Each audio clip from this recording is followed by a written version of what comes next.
Alright lads and ladettes, welcome back to my channel. In this video I'll go through how I made a city board for Wargamming. For storage purposes I constructed it in tile form.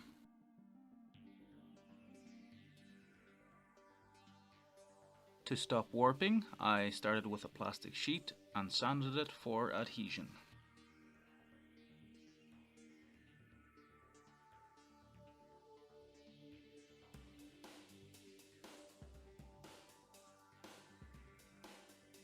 After that, a sheet of foam core is used for the base.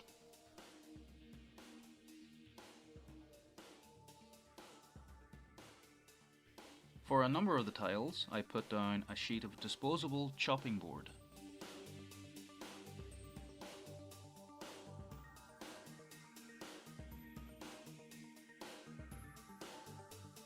With the glue dry, I cut out space for chalk packaging, cheese packaging, with others.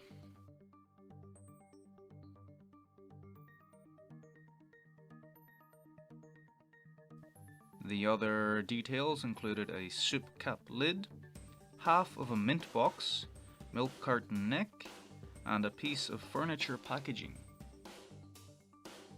The disposable cutting board's seams and borders were hidden with the base plastic cutoffs.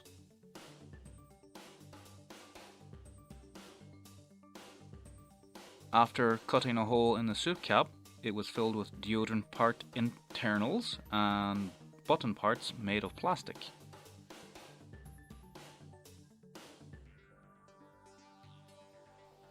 Cut-offs from a train toy, mostly used in the second tile, were placed into the mint box, and granny grating was put down to break up some space.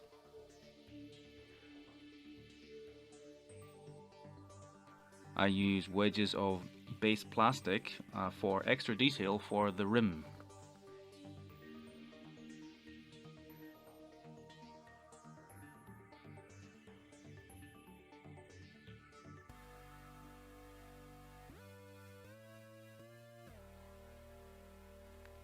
Some zip ties were used to border the grates. The center was looking boring, so I added a cavity of pipes made of straws, mosquito net lining, and base string.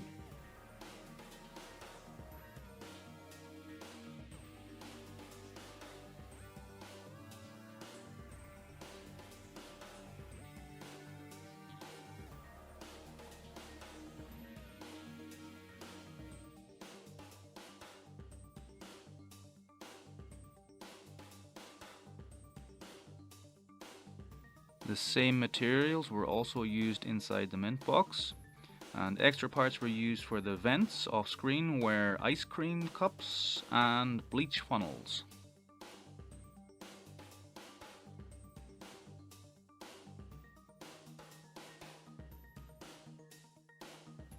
With all the wires laid, I added strips of card for bindings.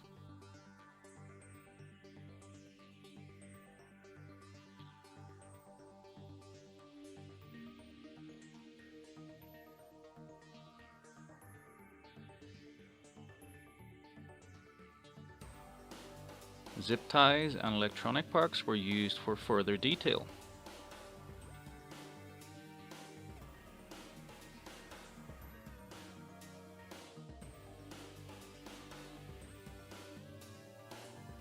Alright then, on to tile 2. Like on the first tile, some parts were cut out to add in some plastic details. The black plastic is a 100 yen Gundam display set.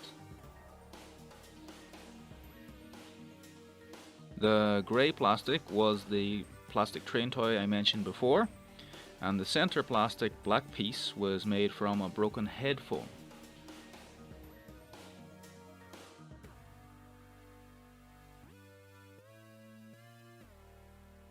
That was quick and easy. Alright then, let's get on to tile 3. As you can see, a cross was cut out of the center, with an air freshener cap taking up center stage.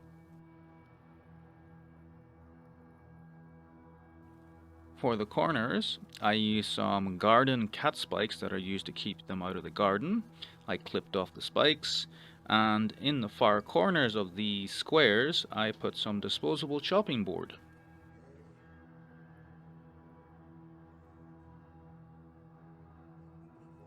Saving myself from a ball ache, I textured the foam core with a stone before gluing down the cat spike squares.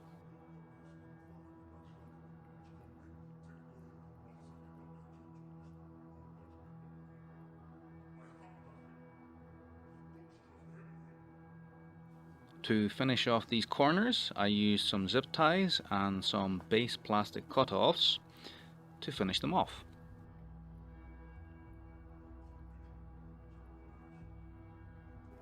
The crosses voids were filled with the same as the last tile, straws, guitar string, etc., and they were capped with granny grating and slices of EVA foam.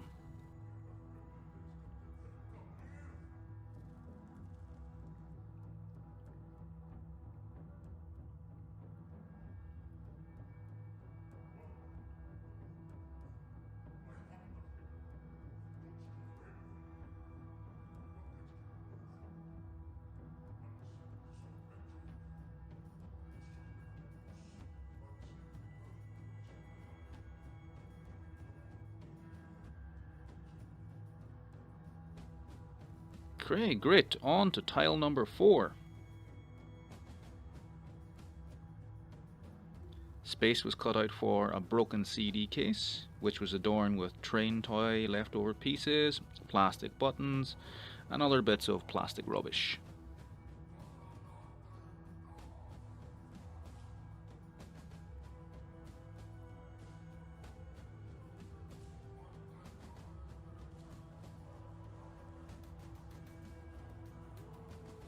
Other spaces were cut out for more chalk packaging and air freshener caps.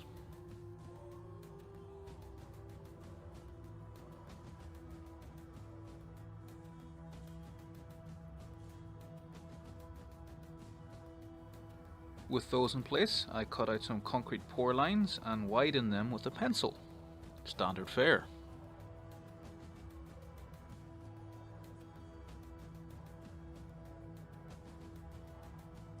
This was done throughout all concrete tiles.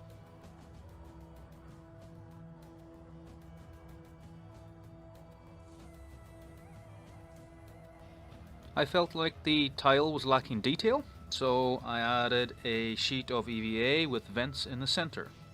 I will explain how I made these later on. And for this tile, some extra drains were made out of gardener grating. Moving on to tile 5. Again, cutting out some pieces for some plastic packaging. For the first insert, a mushroom package was used and the gaps were filled in with some spackle or tile grout.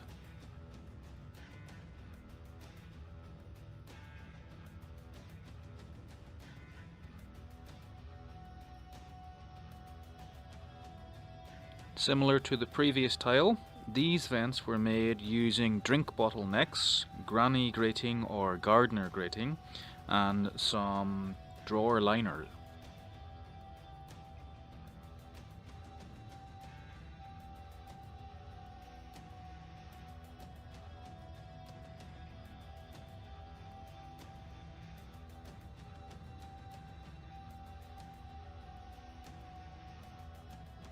A control access panel was created using a makeup wipe cap, broken CD player internals, and topped off with some multicolor pen tab.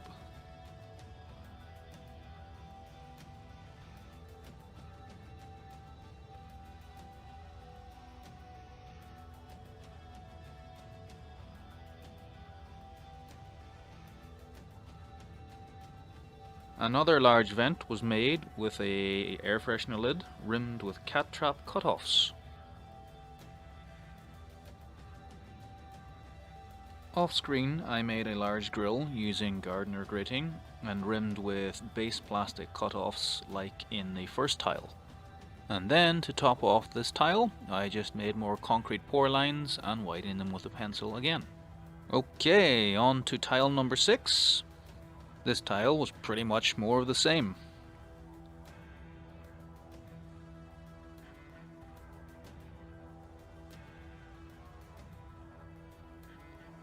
I removed some foam core and then added in some more chalk packaging. The 2 hexagonal recesses were filled with disposable chopping board panels, followed by 2 more air freshener cap vents. For more detailing, more cables, and this was hidden by EVA foam.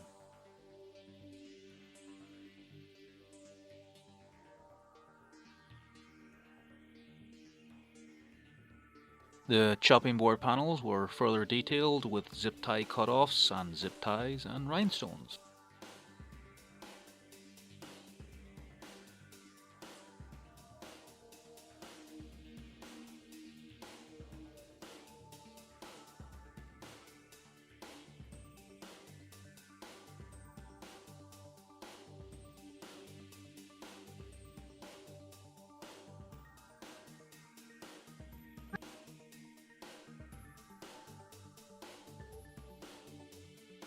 For the large vents throughout all the tiles, I detailed them more with rhinestones or by drilling holes.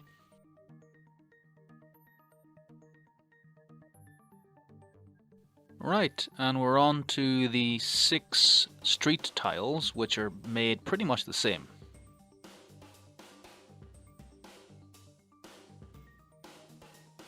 A wide strip of foam core was removed in the center, with the edges left for the footpaths or sidewalks.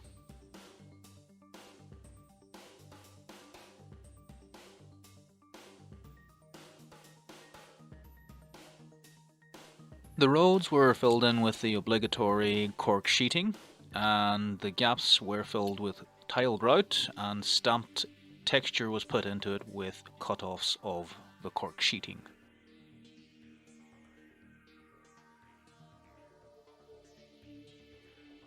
Flagstones were sliced in with a hobby knife and widened with a pencil.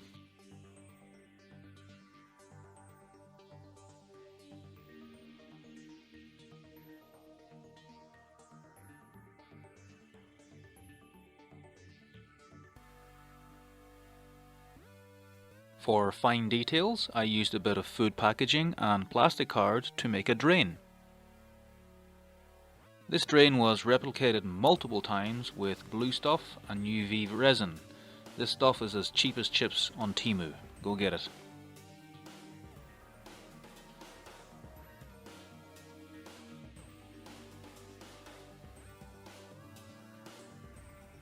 These drains were then placed at intervals along all the road tiles, along with zip ties for a variation in drainage.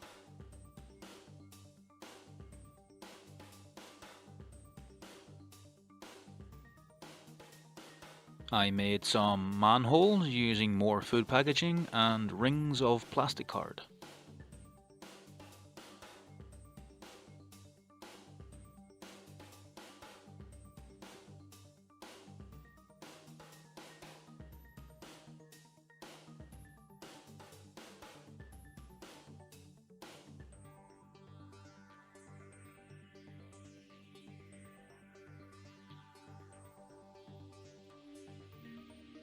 After the glue was set, I placed these in only a few of the tiles. On the footpaths, I cut out some spaces to add some gardener grates for more drainage. And the edges of the road tiles were lined with base plastic cutoffs to hide the cork sheeting seams. And that's pretty much the street tiles except for the crossroads. I added longer zip ties to put in more drains, and EVA was glued into the remaining space.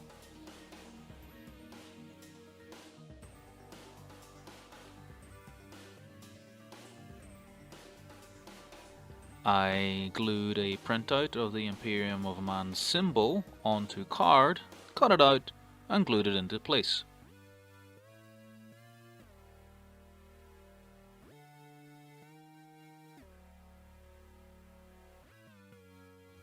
With all that done, all remaining gaps were filled in with tile grout or spackle. Okay, great, we're on to battle damage. Cracks were made on the streets by dragging a compass and jagged lines to make them look natural. When it came to the concrete areas, damage was added by dragging a craft knife over the foam core. The rubble was made by mixing a slop of glue, grout, sand, tea leaves, broken plaster and dark brown paint to hide break-offs and fall-offs.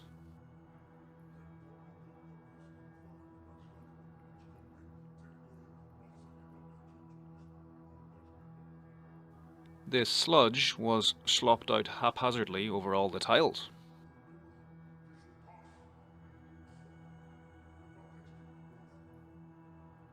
With that sludge dry, all the tiles were primed black and a few zenithalled to give an impression.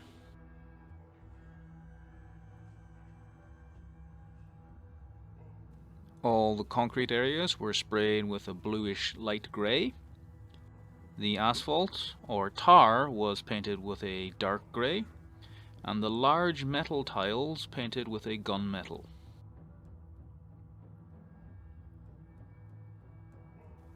All the smaller metal parts throughout all the tiles were picked out with a black, followed by a dry brush of gunmetal.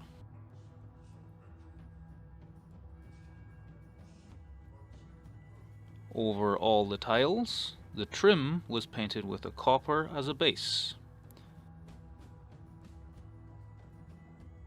The rubble was painted with a warm brown to hint at dirt later.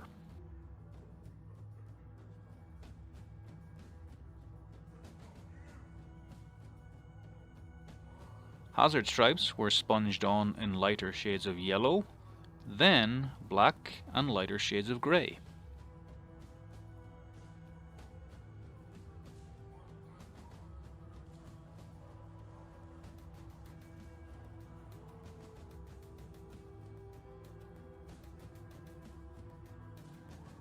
All the exposed wiring was picked out in colours of red, blue and green.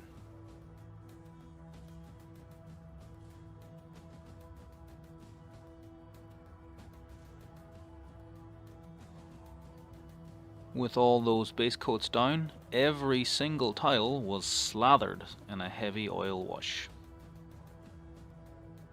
All the excess oil wash was wiped back with makeup sponges. Then the concrete was dry brushed in layers of light blue and grey.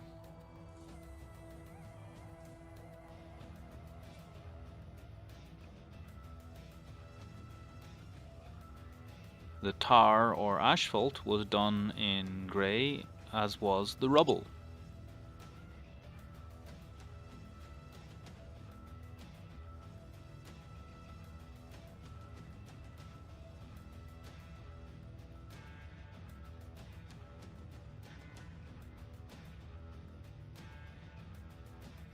Some of the metal edges were picked out with a silver paint pen, but the rest was all dry brushed. All the copper parts were highlighted with a 50-50 mix of copper and silver, but it was also stippled for extra weathering texture.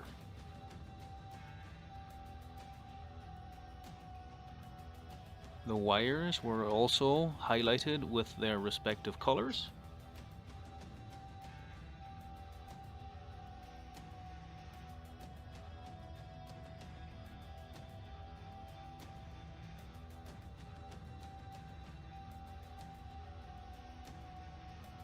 And the final part of the painting, the street markers. This was done in the same way as the hazard stripes, by sponging on paint and washing with certain colours.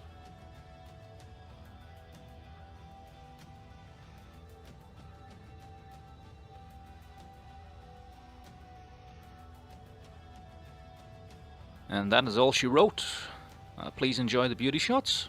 I hope you found the video kind of entertaining and more so useful. All the usual shebang like and subscribe and all what have you. See you in the next one. Thanks very much.